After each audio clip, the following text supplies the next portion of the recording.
In this interview, sponsored by the Charity Learning Consortium, we are speaking to Nick Bowen. Nick is from Wales Air Ambulance and has a really interesting story around induction. Now, before you all switch off and go, induction, how boring, we've done all of that.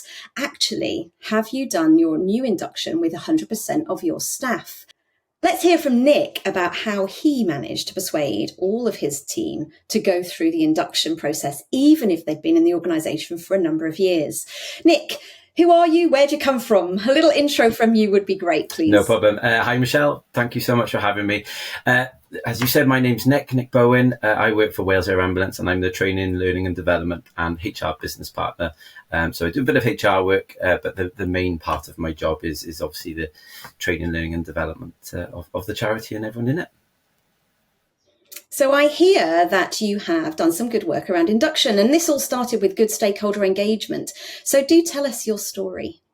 So I haven't been in the charity that long time really. So I started in January 22, and I feel like this has kind of had a few phases. So I think I was quite lucky being new to the organisation, that I learned from my experience from an induction myself. So it was kind of going through this experience myself, thinking, okay, well, what could I do better? Or more to the point, what will people actually want from their induction? So I was able to learn from my experiences, and I guess the first thing, as people do in any organisation, is get out there and talk to people. If you can live in an experience, which I did, I was lucky, then that helped me immensely. But first thing I did was just get out and speak to as many different people. What were their experiences? What was their kind of feedback from it? And ultimately as well, with an eye on the future, what did they want to see from an induction going forwards? Because we know what it is now, but is that actually what they wanted? So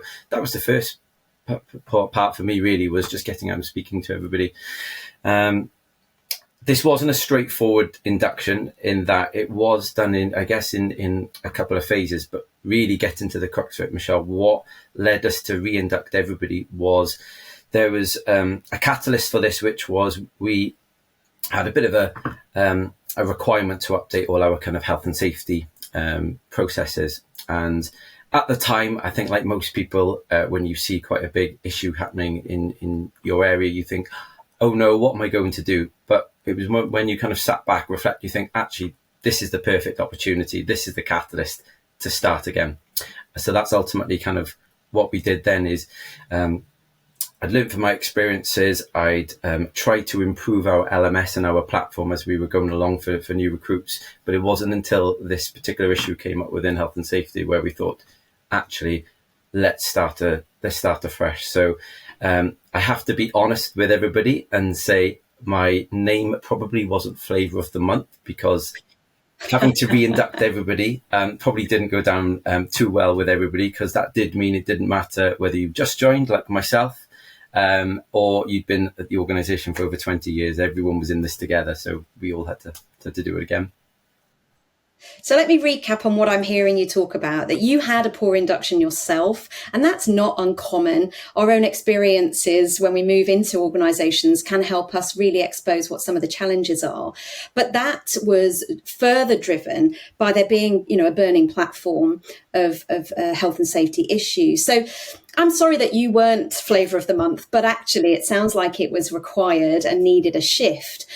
I wonder how often learning and development professionals really do look at their induction, especially if they've been in their companies for quite some time. There's definite value in revisiting programs that are set in stone. So this is what you had to do. You had to look at it. How did you go about it? Because that is a big ask. How many people are in your organisation that you were expecting to go through this program? So I guess we're relatively fortunate, and I've come from previous organisations that are very large, but we're relatively small in that we've got about 100 members of staff in our organisation. So I appreciate for larger organisations, it may be slightly harder to do this, but for me, the fundamentals were the same, and that is you've kind of got to start off with what is your starting point, where am I now, and have an idea of what is my end game, where do I ultimately want to get to. So I think, like we've mentioned already, Michelle, I think the first part for me was thinking about and talking to my members of staff and saying, right, well, what was your experiences? What do you actually think of this platform? And I think that's really important, because in my instance, even though I kind of had a fairly good idea, don't assume anything. And that's the first bit of advice I would give everything. Be prepared to be, as people say, that what you feel is that stupid person in the room. Ask that silly question, and really kind of put yourself out there. Don't assume anything. As an example, for ours, our LMS in particular at the time was laid out in such a way where it wasn't straightforward. You would do a particular module, then all of a sudden you were thinking, how on earth have I got to sleep deprivation and how to parallel park when that's not actually part of my job?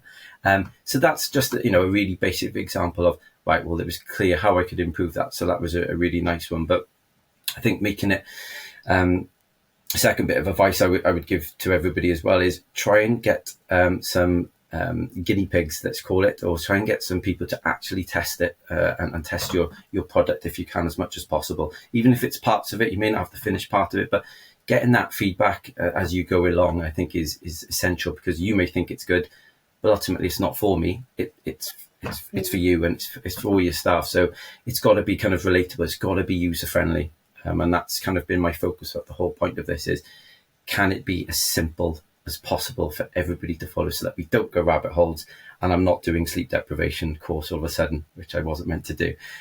So that would probably be the second part of that. But I think going back to an earlier thing we said, Michelle, is I think you've just kind of got to be honest as well, and realize this is where we are, and kind of really in terms of selling it to senior management at the time was, this is kind of where we are. This is the feedback we're getting. But this is what it could be. And then I think that's the next part of the story then, really, isn't it? Is selling the goal, selling the dream. This is what the end product could look like.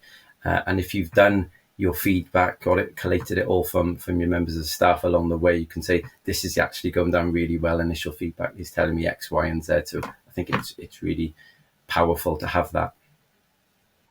Great. Nick, what you've described to us today, and I really appreciate you doing so, is consultative L&D in practice. Speak to your stakeholders, find out what they need, be really clear on the ask, and you had your burning platform for that clarity. Test and learn as you go, and don't be fixed on an end goal, but actually to iterate as required. What a fantastic story to share with everyone today. Thank you, Nick, for coming on Learning Now TV. Thanks, Michelle.